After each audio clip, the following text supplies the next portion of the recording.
By the end of World War II, Britain is supposed to be America's closest ally.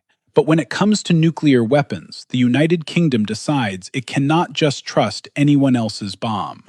This episode is the story of how Britain went from helping invent the bomb, to being cut out of American nuclear secrets, to building its own independent arsenal anyway, and why that choice still echoes through Western nuclear strategy today. We'll look at how British science helped kickstart nuclear weapons, how the United States changed the rules with the Atomic Energy Act, and how the United Kingdom responded by creating its own program at places like Harwell and Aldermaston, culminating in its first test, Operation Hurricane.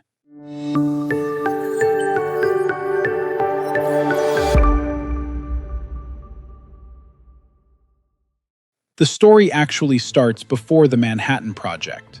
In the late 1930s and early 1940s, British scientists are among the first to take the idea of an atomic bomb seriously, not just as a thought experiment, but as something that could be built and used in war. Physicists like Rudolf Peierls and Otto Frisch calculate that a relatively small mass of uranium-235 could trigger a huge explosion.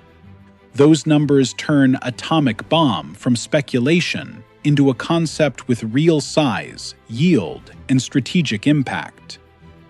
Under a secret project called Tube Alloys, the UK government starts to fund nuclear research. It is small, under-resourced, and competing with everything else needed for wartime survival. But the project is real, and it treats nuclear weapons as something Britain might need. As the war intensifies and Britain struggles with bombing, shortages, and invasion fears, Tube Alloys cannot scale up on its own.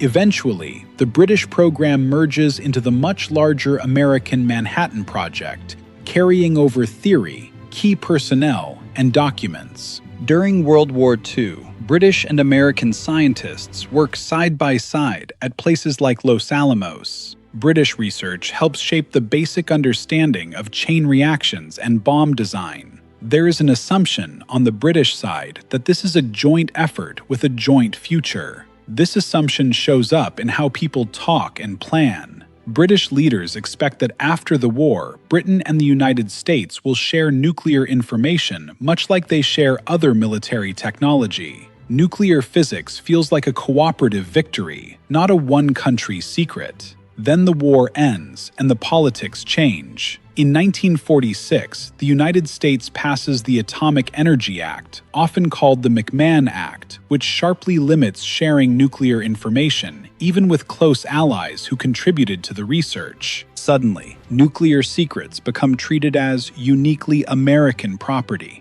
Even British scientists who worked at Los Alamos find that they no longer have access to newer data or design details. Access is cut off, not by physics, but by law. From a British point of view, this feels like a breach of trust. Britain shared its early work and sent scientists overseas in wartime, and now those channels close just when nuclear technology is becoming central to global power. At the same time, Britain is exhausted. The economy is strained, rationing continues into the post-war years, and the country is dealing with damaged infrastructure and shrinking imperial influence.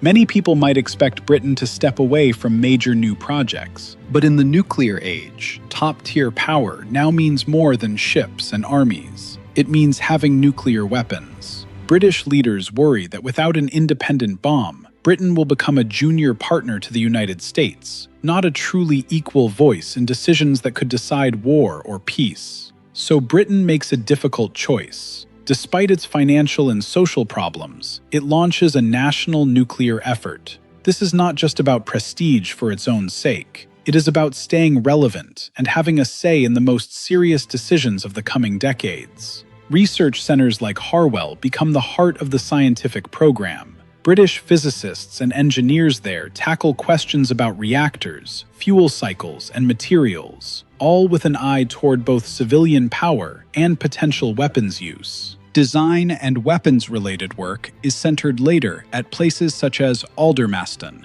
where teams focus on turning fissile material and theory into actual warhead designs.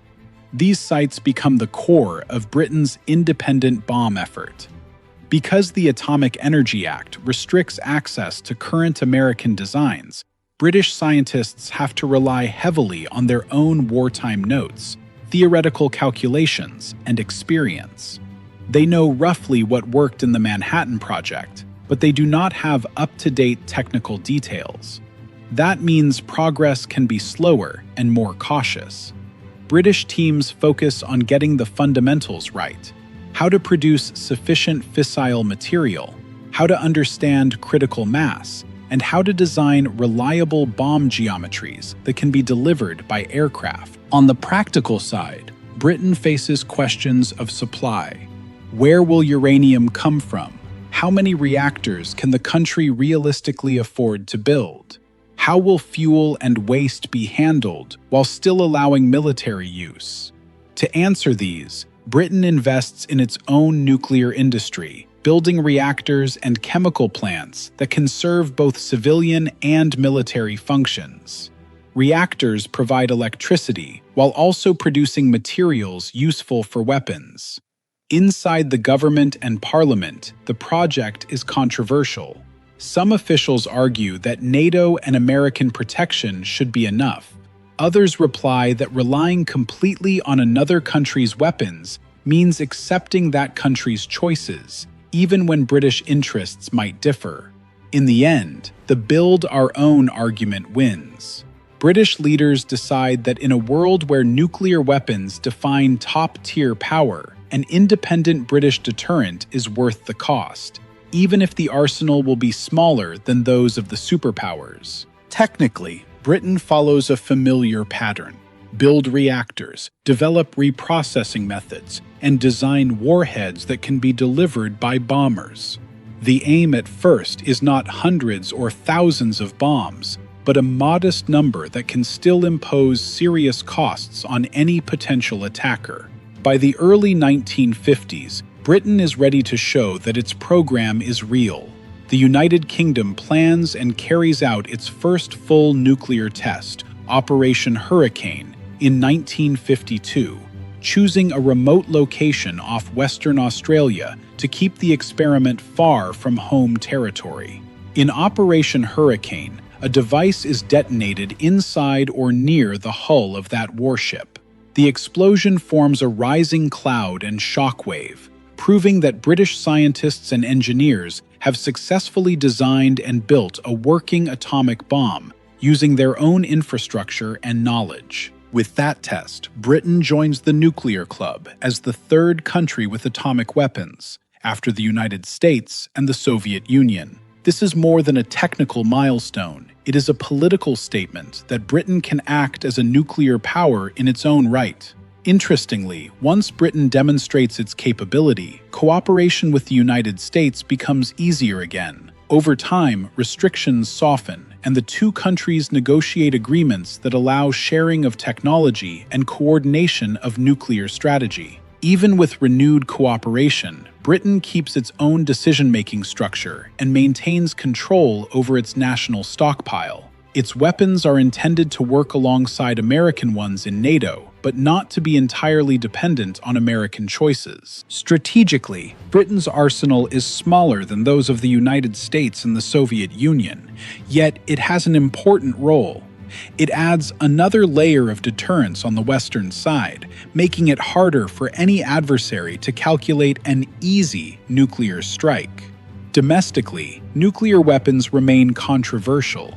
Anti-nuclear movements, religious leaders, and many citizens question whether any country should own such weapons, especially one that has already experienced the social costs of war and post-war austerity. Supporters of the deterrent argue that as long as other nuclear states exist, Britain cannot simply step away.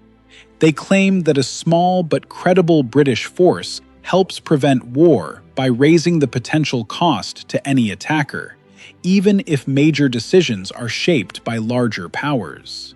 Over decades, this debate repeats itself with each new generation of British nuclear technology, from bombers to submarine-launched missiles. Yet the core logic remains. Britain chooses to keep an independent nuclear deterrent, while also working within alliances. So how did the United Kingdom get the bomb? It started by helping invent nuclear weapons under tube alloys, was shut out by the Atomic Energy Act, then took the harder road of building a fully independent program at Harwell, Aldermaston, and remote test sites, proving its capability with Operation Hurricane. The result was a smaller but real nuclear force that strengthened Western deterrence and kept Britain at the strategic table, even as its traditional empire declined. Nuclear weapons, in Britain's case, became partly about security and partly about still being heard in global decisions. In our next episode, we turn to France, a country that watched both America and Britain and still decided it needed its own, completely independent force de frappe. France did not just want to borrow power, it wanted a nuclear voice that belonged only to itself. We'll explore how France built a nuclear arsenal designed to stand apart from everyone else, including its allies, and what that meant for NATO, Europe, and the global nuclear balance in the decades that followed.